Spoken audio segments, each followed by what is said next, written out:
자, 요한복음 4장 23절부터 26절.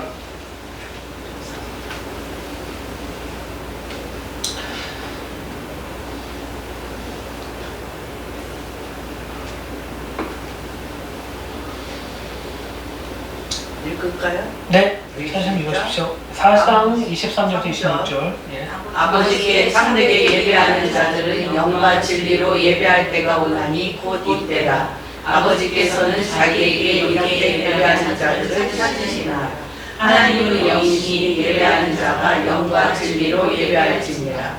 여자가 이르되 메시아 곧 그리스도라 하시는 이가 오실 줄을 내가 아노니 그가 오시면 모든 것을 우리에게 알려주시리이다. 내가 말하는 내가 그라 하시니라. 아멘. 20절 보면은, 20절 보면요. 20절. 자, 제가 같이 읽어도 좋고요. 우리 조상들은 이 산에서 예배하여 왔는데 당신들의 말은 예배할 곳이 예루살렘에 있다 하더이다. 예수께서 이르시되 여자여 내 말을 믿으라. 이 산에서 말고 예루살렘에 말고 너희가 아버지께 예배할 때가 이르리라. 너희는 알지 못한 것을 예배하고 우리는 아는 것을 예배하노니 이는 구원이 누구한테? 유대인에게. 자, 여기서 보면은 왜 제가 23절부터 26절을 먼저 읽었냐면은 예배에 관한 얘기를 했단 말이에요. 예배에 관한 얘기를 하는데 중요한 거는 장소에 관한 얘기를 하고 있었다는 거예요. 장소에 관한 얘기 하는데 20절에 보면은 우리 조상들은 이 산에서 예배하였는데 당신들의 말은 예배할 곳이 예루살렘에 있다라고 얘기하죠. 실은 이제 사마리아 유대인과 이거는 아주 오래전부터 에스라 느헤미야 스토리까지 가면은요, 이제 유대인들이 바벨론에서 돌아와서 포로로 돌아와서 이제 성벽을 재건하는 데 있어서 이제 사마리아인 출신인 사람들이 와서 우리가 같이 도와주겠다고 했을 때 유대인이 뭐 한 거예요? 거절했죠. 왜냐하면 너희 우상 섬겼으니까. 너희들이 섬겼던 손으로는 우리 하나님의 전을 섬기는 것은 옳지 않다라고 해서 그때부터 사마리아 사람들과 유대인은 이제 갈라진 사건이 시작이 돼요. 그럼에도 불구하고 사마리아 사람들은 뭐 하기 시작이 원해요? 그래도 예배를 드리고 싶은데, 근데 이제 중요한 거는 예루살렘 내려갔어요. 근데 중요한 건 그 사람들이 거부한 거죠. 계속 거부하니까 화가 나니까 이 사람들은 그래도 참다 못해 어디다 세우냐면 그리심산에다가 자신들만의 성전을 세워요. 지금도 그 터가 있어요. 그리고 예루살렘에 이제 유대인들이 제사를 드렸죠. 왜냐하면 1성전, 2성전이 다 수르바벨 성전, 그 다음에 헤롯 성전이 다 있었기 때문에 거기서 제사를 드리는 일들이 있었죠. 그래서 쭉 갈라져요. 근데 중간기 때 아주 못된 대제사장이 나타나요. 이스라엘 쪽에 나타나갖고 뭐 한 거냐, 이 사마리아 성전을 어떻게 해요? 부셔버려요. 이들에게는 충격이 안 충격이에요. 아니 예배도 드리지 못하게 하는 판국에 우리가 예배드릴 장소를 만들었는데 감히 니네가 와서 엎어? 그때부터 이 두 관계는 극과 극을 치달라요. 근데 많은 사람들이 이제 많은 분들 설교할 때 유대인들이 사마리아 지역을 안 지나는 이유는 죽일까봐 안 지난다고 얘기하지만 그 정도까지는 아니었어요. 왜냐하면은 티베리아스 갈릴리 지방에서 예루살렘까지 가는데 이 세계 60번, 그러니까 족장의 대로를 쭉 내려가면 3일밖에 안 걸려요. 쇼컷이에요, 쇼컷. 두 번째는 벳산으로 넘어가게 되면은 5일에서 7일 걸리는 거예요. 시간이 더. 그러니까 우리가 이 성경을 읽어보면 되게 재밌는 것이 있죠. 그래서 보면은 21절 예수께서 이르시되 여자야 내 말을 믿어라. 이 산에도 말고 예루살렘 말고 너희가 아버지께 예배할 때가 이른다라고 얘기해요. 우리는 그래서 예배만 생각했지만 아까 제가 얘기했던 성전 개념을 얘기했을 때는 이제 우리가 성전이 될 거라고 지금 예수님께서 얘기하신 거예요. 그러니까 사도행전에서도 그렇고 고린도전서에서 보면은 너희가 성전이다라는 얘기를 하는 건 뭐냐면 하늘과 땅이 통합되고 하늘의 뜻이 땅에 이루어지는 몸이 너희 몸이 될 것이다 라고 지금 예수님은 이야기하고 있는 거예요. 근데 우리 이방인 입장에서 보면은 이런 개념이 있는 게 아니라 찬양하고 예배하면 예배지 라는 생각이 있지만 신은 본질적인 예배라는 건 하늘과 하늘의 뜻이 땅에 이루어진 걸 동의하는 경배라는 거예요. 히브리어로 샤라고 하는데 엎드리다. 엎드리는 게 뭐냐면 왕 앞에 엎드리는 거예요. 왕 앞에 엎드리는데 언제 엎드리냐? 왕이 명령했을 때 당신의 뜻이 이루어지는 것을 동의합니다라는 것이 엎드리다 절하다는 뜻을 갖고 있어요. 그게 바로 경배예요. 그게 예배의 실제적인 본질이라고요. 그러니까 너희가 경배하고 예배했던 것은 더 이상 그렇게 하지 않고 내가 얘기하겠다라고 하지만 예수님은 다시 한번 제시를 해요. 22절. 너희는 알지 못한 걸 얘기하고, 그러니까 너희가 지금 하고 있는 것은 아까 바알블렛, 그쵸? 바알블렛 같이 우상하게 들릴 수도 있고 저렇게 들릴 수 있지만 중요한 거는 우리는 아는 것을 얘기하노니 이는 구원이 누구한테 난다? 유대인에게. 그러니까 예수님께서는요 성전 사상을 얘기하면서 다 제시하고 너도 성전되고 다 성전되지만 기준은 어디다 두겠다라는 거예요. 유대인, 다른 말로 하면 성경의 기준을 둬서 그것을 하겠다라고 얘기하는 게 되게 중요한 부분인 거예요. 근데 많은 것들이 기독교 역사에서 보면은 이거를 개념을 기독교, 그러니까 이방 기독교로 다 넘어가 버린 거예요. 이게 대체 신학이라고 얘기하지만 전 대체 신학이라는 얘기를 좀 쓰고 싶지는 않아요. 왜냐하면 이스라엘 사역하시는 분들 중에도 대체 신학이 또 있어요. 이스라엘을 막 대체 신학이라고 잔뜩 욕했는데 이분이 대체 신학이야. 뭐 그런 거 있어요. 그래서 저는 대체 신학이라는 얘기를 하고 싶지가 않아요. 근데 중요한 거는 본질적인 얘기하는 거. 구원이 유대인에게서 남이라는 본질적인 얘기를 지금 예수님께서 얘기하시면서 23절 얘기하는 거예요. 좀 이해가 되시는 게 뭐냐면 우리는 예배에 대한 행위를 얘기하지만 예수님은 지금 얘기하는 건 뭐냐면 너희 상태에 관한 얘기하는 거예요. 너희가 성전이 되어야지만 이것이 본질적으로 된다. 하지만 성전의 본질적인 것은 어디로부터 온다? 유대인으로부터 온다. 왜냐하면 이스라엘 사람들은 그 성전에 대한 본질을 그대로 유지하고 가져왔으니까. 하지만 예수님 당시에 있는 사람들은 그것을 다 무너뜨려 버렸어요. 왜 그러냐면 하스모니안, 마카비가 성전을 탈환하면서 성전을 깨끗하게 했다면 수전절을 만들죠.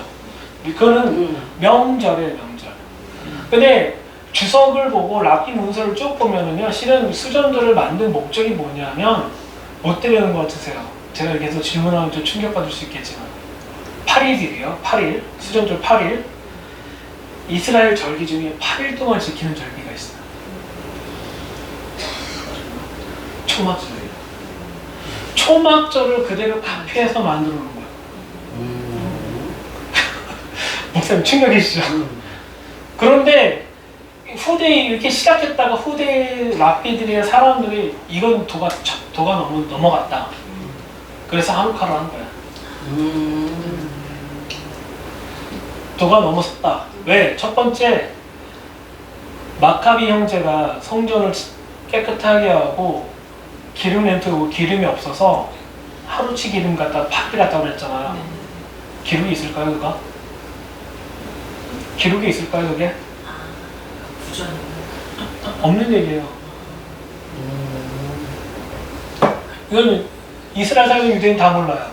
들은 총알만 계속 얘기하니까.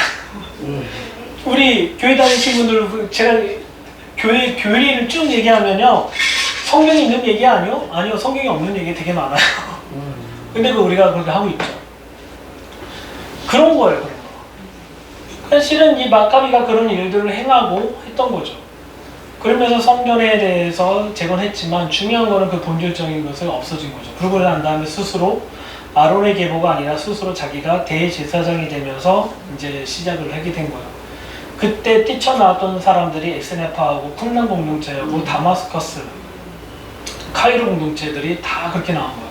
왜냐하면 법계 없는 것까지 우리가 어떻게 참아보겠지만 스스로 대제사장이라는 거 도대체 우리가 인정할 수 없다 그래서 본질적인 걸 갖고 뛰쳐나온 사람들이 이 그룹이에요.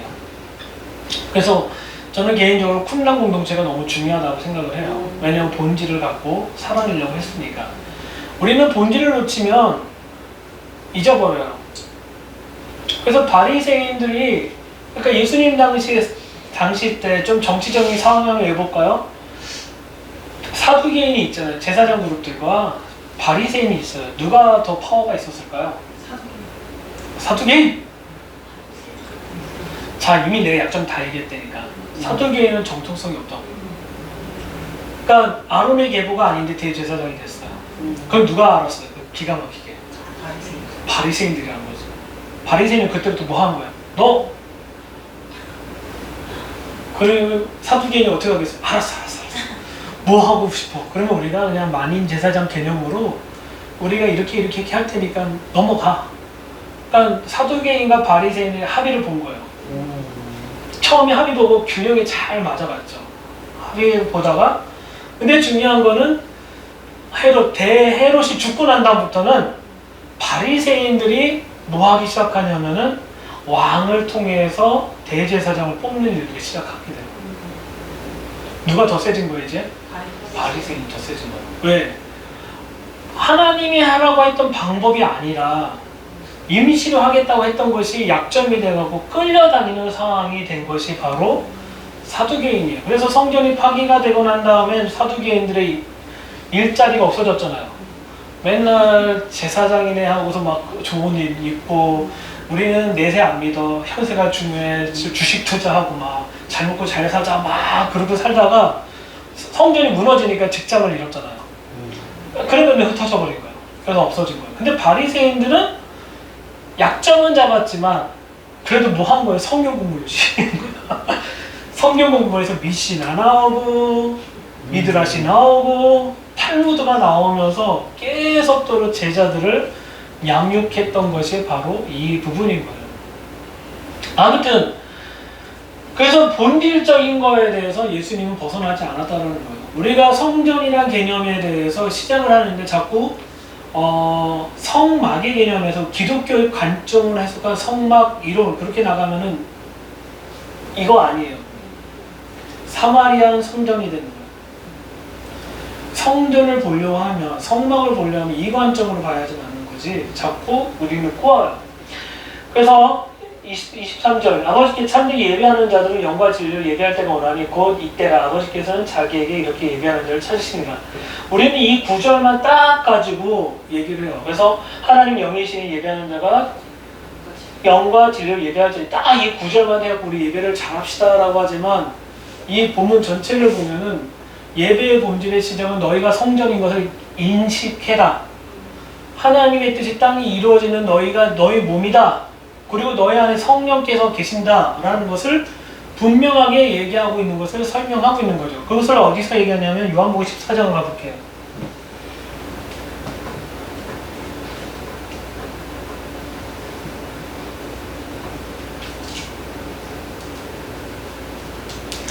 요한복음 14장 17절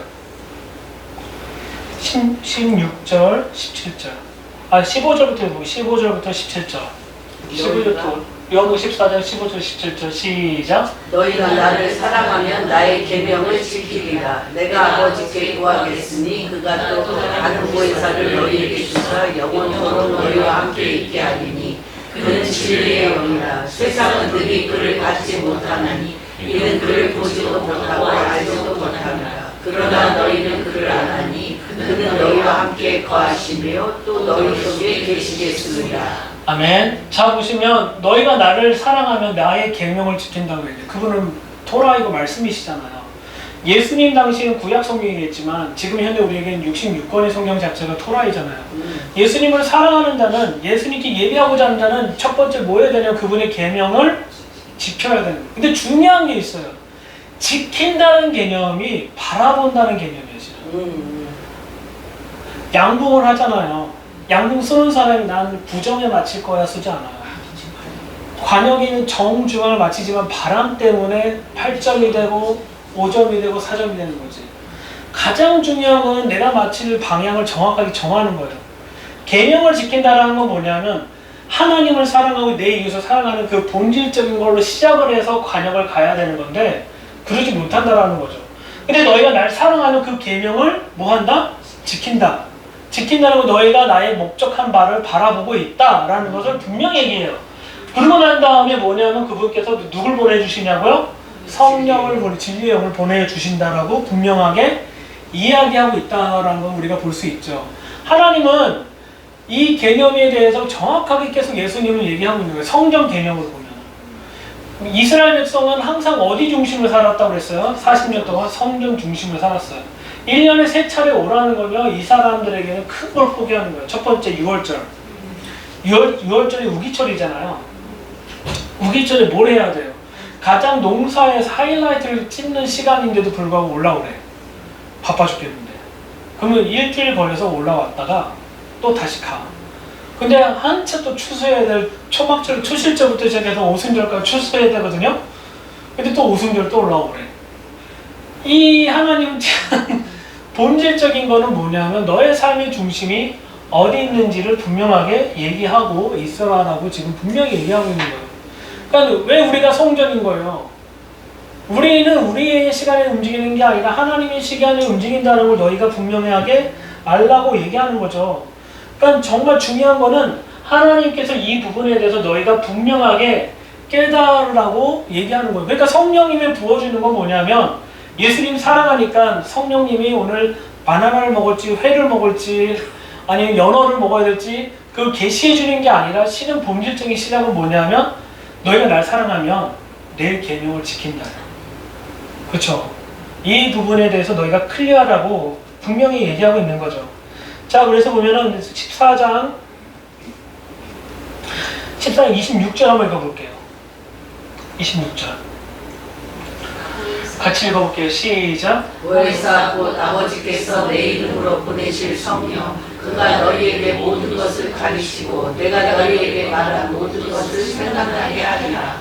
자, 보면 보혜사 성령과 아버지께서 얘기하는 거잖아요. 성령은 그가 너희의 모든 것을 가르치고 내가 너희가 말한 모든 것을 생각나게 한다는 거예요. 성전은 성전에 가게 되면요 언약계에 있는 말씀이 있어요.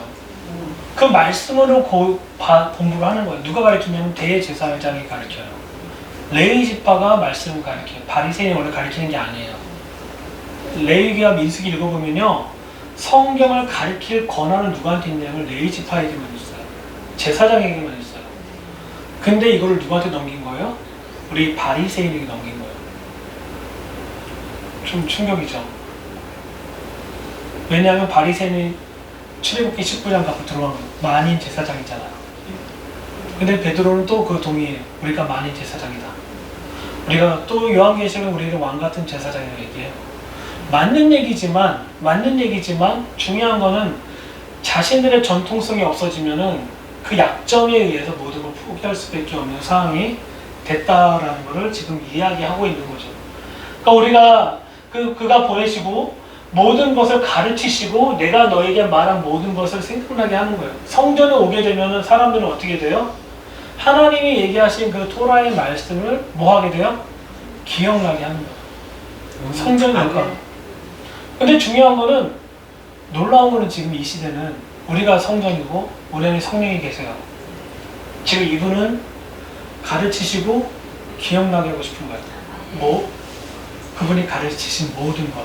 다른 말로 말씀을 기억나게 하고자 하는 것이 하나님께서 하고 싶은 거라는 거죠. 그러니까 이 성전의 개념이 쉬운 개념이 아니었다라는 거예요. 여러분이 성전이라는 개념이 정확하게 있으면 내 안에 계신 성령님은 지금 뭐 하시냐면 가르치시는 거예요. 말씀을. 그리고 그 말씀을 기억나게 하시는 것이 바로 성전됨이 우리의 모습이었다는 것을 보여주고 있는 거죠. 여러분은 그 말씀을 기억나고 계십니까? 여러분이 성전이라는 것이 인식이 되잖아요. 그 말씀 기억나는 거예요. 근데 유대인이 그걸 되게 잘해요. 우리 성경은 묵상한다라는 단어가 있지만 실은 묵상하는 단어가 아니라 읊조리다요. 뭘 읊조려요? 말씀을 읊조리면서 기억나게 하는 거예요. 계속. 심지어 유대인들은 기도문이 있잖아요. 평생을 해왔잖아요. 그거 암기 못하겠어요? 그냥 막 하다가 넘기고 계속 읊조리는 거예요.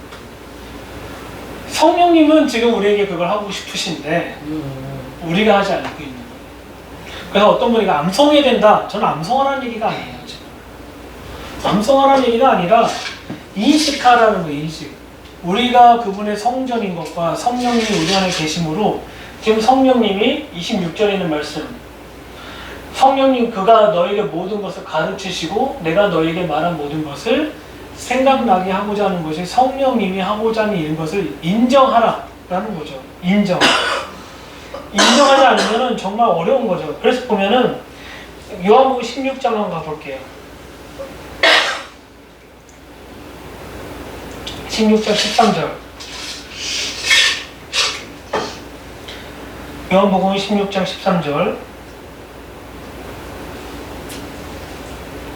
같이 읽어볼게요. 시작. 그러나 진리의 성령이 오시면 그가 너희를 모든 진리 가운데로 인도하시니 그가 스스로 말하지 않고 우리들은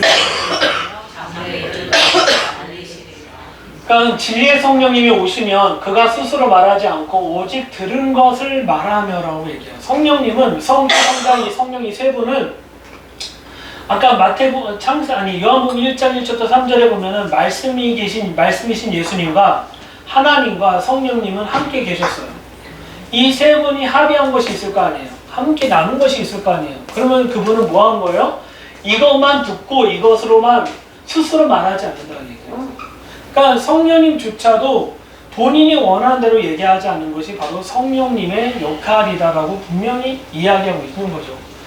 우리는 근데 성령님이라는 것을 통해서 내가 하고 싶은 얘기를 할 때가 있어요. 그렇죠? 인정할 거 인정하고. 그리고 중요한 거는 장래일을 얘기하는 거예요. 아멘.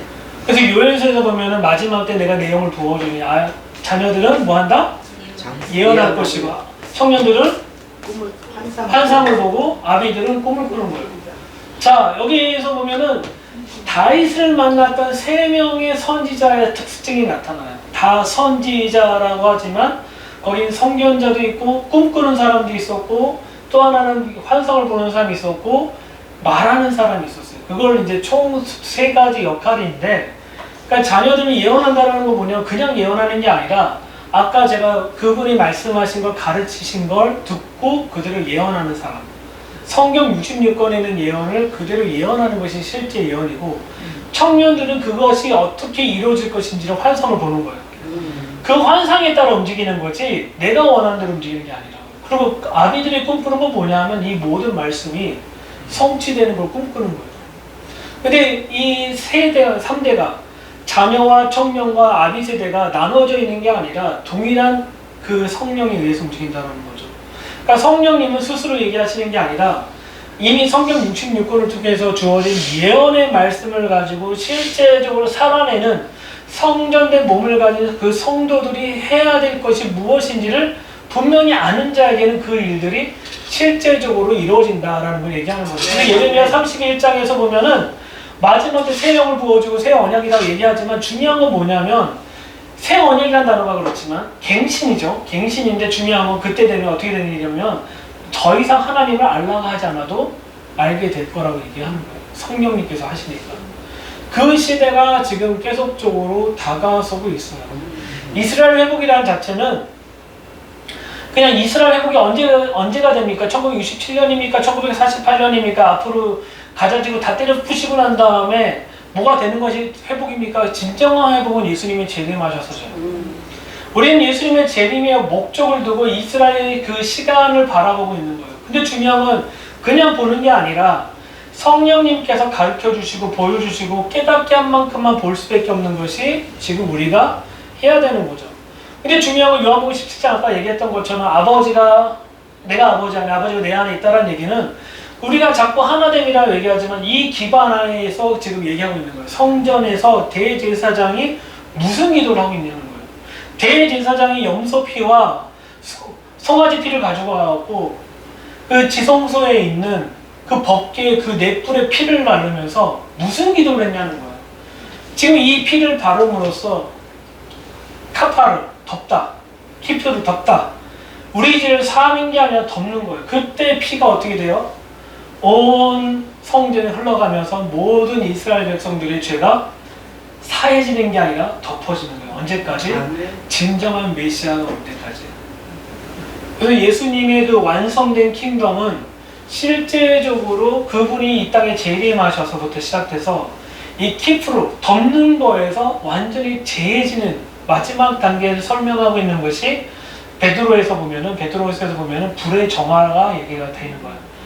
불의 정화로 우리가 99%밖에 안 돼요. 우리의 능력으로는요 99.9%밖에 안 되지만 100%를 만들 수 있는 분은 누구냐면 하나님밖에 없다라는 거죠. 그래서 예수님이 그 천년 왕국의 기간 동안에 분명히 성전이 있겠죠. 어떤 형태든 간에 성전이 있겠죠. 근데 그게 뭐 죄 사함에 관한 성전이 아니라 하나님 아버지의 관계. 근데 자꾸 이 성전 얘기하면 사람들이 자꾸 제사, 피 흘림 자꾸 얘기하지만 실은 본질적인 거는 그거가 본질이 아니라 하나님의 뜻이 이 땅 가운데 이루어지는 것을 동의하는 하나님의 백성들의 모임이고 그 장소다라는 거죠. 근데 지금은 하나님이 예수님이 재림할 때까지는 우리 개개인을 뭘로 줬다? 성전을 줬다라는 거예요. 아멘. 성전을 줬기 때문에 성전다운 삶을 살아야 되는 거예요. 성전이기 때문에 성전다운 살기 위해서는 그분의 말씀이 이루어지도록 해야 되는 거고 그분의 말씀이 계속 기억나게 되는 거고 읊조려야 되는 거고 아멘. 그러지 않으면 성전된 삶을 사는 게 아니에요. 그러면 그냥 아버지의 자녀 관계를 평생 하십시오. 누워 계시면 돼요. 우리 가마임처럼 차단. 아빠 차단. 아빠 차단하면은 제가 그 차단이 무서워서 연락했겠어요? 자꾸 꼬투리 잡는 거지. 아빠는 딸만 이뻐해. 딸만 하나만 이뻐해. 딸만 사랑해. 아빠는 편견이야. 막 편해. 막 온갖 것을 다 갖고 공격하니까 저는 그 공격이 무너진 게 아니라 얘가 혹시나 이것 때문에 아버지 나와의 관계가 무너질까봐 제가 연락하고 꼬들기고 그래 내가 이번에 이렇게 해줄게 라고 얘기하면서 꼬들긴 거지 걔가 권세가 있어서는 게 아니라 우리는 이런 얘기를 부흥 집회에 들어가면 되게 많이 듣죠. 땡깡 쓰는 법. 내가 며칠 금식했더니 하나님께서 응답해 주셨더라. 내가 어떤 문제가 있었는데 물론 그걸 하나님께서 하시겠지만 저는 지금 그런 차원을 얘기하는 게 아니라 더 높은 차원의 여러분의 정체성에 관한 것을 이야기한 거예요. 근데 이런 정체성 누가 잘 살고 있냐? 유대인이 살고 있어요. 지금도. 유대인의 목적은 성공과 실패가 아니에요. 정말 하나님을 따라가는 사람. 이스라엘에서 하나님을 믿는 사람은 30%밖에 안 돼요. 나머지 70%는 세큘러예요. 세큘러라면 도대체 그 하나님 뭔지 몰라. 우리 잘 먹고 잘 사는데 하지만 이 30%가 사는데 이 30%는요 성공하고 실패에 대해서 얘기하진 않아요. 그들의 삶의 목적은 뭐냐면 하나님의 말씀, 그 토라가 이 땅 가운데 일어나는 것, 그 이루어지는 걸 기도하는 거예요. 그래서 날마다 그들의 기도는 뭐냐면 메시아가 오십시오라고 하는 거예요. 우리가 할 수 없으니 메시아가 오셔서 이 일들을 이루십시오. 성전된 기도를 누가 하고 있다? 유대인은 하고 있다. 근데 우리는 그런 기도를 해본 적이 없었다. 왜 그랬을까요? 너무 나 중심을 살았기 때문에 그런 거죠. 근데 이스라엘을 통해서 우리는 한번 내 중심에서, 나의 중심에서 처음으로 하나님이 하신 일이 뭔지를 처음 본 거예요. 선교 사역도 제가 사역을 했지만 다른 나라 섬기고 했지만 거기 안에 나의 어떠함이 결부가 된 게 상당히 많아요. 근데 중요한 건 이스라엘은 실은 미워할 수밖에 없는 요소가 되게 많죠. 깍쟁이들. 제가 친하게 지내는 종교인 가족이 있어요. 아내랑 이제 그 집에 놀러 갔는데 뭐 사갈까 그러니까 아무것도 사오지 말고 혹시 사올 거면은 유대인 마트에 가서 포장지에 붙어 있는 걸로 사갖고 와. 포장지 뜯지 말고. 자, 왜 그럴까요? 왜? 코쇼 때문에. 코셔 때문에? 자, 코쇼예요. 왜? 음식법. 제가 이제 마켓에서 사갖고 왔어요. 사왔는데 뜯었어요. 그럼 이들 생각에는 여기다 내가 무슨 짓 살지 모르잖아요. 무슨 짓 살지 모르니까 뜯지 말고 갖고 와. 라 주제예요. 저희 집에 초대했어요. 물을 주면 투명 컵이든 이런 컵에 줄 수 있잖아요. 안 마셔. 뭐 해줘야 돼요? 영지. 아니요. 플라스틱 일회용 컵에 주면 마셔요. 코쇼 때문에. 그럼에도 불구하고 그렇게 철저한 삶을 사는 사람들이 성전이란 개념이 없을까요? 있기 때문에 그렇게 하는 거예요. 음식법이요. 음식법. 그들은 그렇게 살고 있는데 우리는 주 안에서 자유에서 다 잡아먹잖아요. 중요한 거는 하나님 예수님 뭐라고 입에 들어가게 한 게 아니라고 얘기하잖아요. 입에서 나온 거라고 하잖아요. 중요한 건 그거 같아요. 내가 성전이라는 개념이 명확하게 정리가 되지 않으면요 우리는 바뀌지 않아요. 이스라엘은 유대인은 그 삶을 표본으로 잘 우리에게 보여주고 설명해주고 있다. 그리고 살아내고 있다라는 거예요.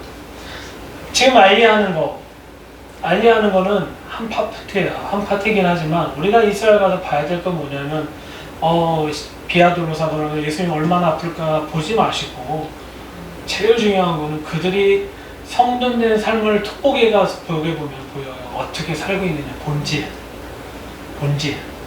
그래서 유대인은 아버지란 얘기 하긴 하지만 자신은 늘 율법을 준수하는 사람, 율법을 지키는 자로서 부르심을 받았다라는 게 그들의 부르심이에요. 그러니까 지금도 그러고 살고 있는 거고 우리 이방인들 보면 입장이 되게 기분 나쁜 거죠. 먹을 거 주는데 거부해. 그렇죠? 거부하지만 그래도 그들을 존중해 주는 것이 우리가 해야 될 것이죠. 그래서 여러분 삶 가운데 성전이란 개념을 제가 이거 전체 다 나눌 수 없었지만 성전의 개념이 분명히 있었으면 좋겠어요. 예수님께서 사마리아 여인을 만나면서 이 얘기하잖아요. 이제 내 배에서 생수가 나온다고 얘기하잖아요. 그렇죠? 생수 배에서라는 단어가 히브리어로 베텐이란 베텐이 뭐예요? 배꼽이라는 거는 세상의 중심을 얘기할 때 쓰는 거예요. 모든 세상의 중심은 어디냐면 이스라엘이에요. 유대인 입장에서. 그리고 이스라엘에서 중심은 어디냐면 예루살렘이에요. 예루살렘에서 중심은 어디예요? 성전이에요. 성전에서 중심은 어디예요? 지성소예요. 그래서 예수님이 배에서 나온다는 표현은 뭐냐면 그 지성소로부터 나오는 물이 너희를 마시게 할 거다라는 것을 오로지 요한복음에서 나타나는 거예요. 그러니까 예수님께서 십자가에 못 박혀 죽으셨을 때 물과 피가 흐르는 거예요. 그 다행히 배꼽을 안 찔러서 그렇지. 옆구리니까 뭐 이쯤이겠죠. 다행이죠. 배꼽 찔렀으면 그러면서. 그런 것처럼 예수님은 계속적으로 자신의 성전됨을 강조하셨다라는 것을 볼 수가 있습니다. 자, 오늘 강의는 여기까지 하도록 하겠습니다.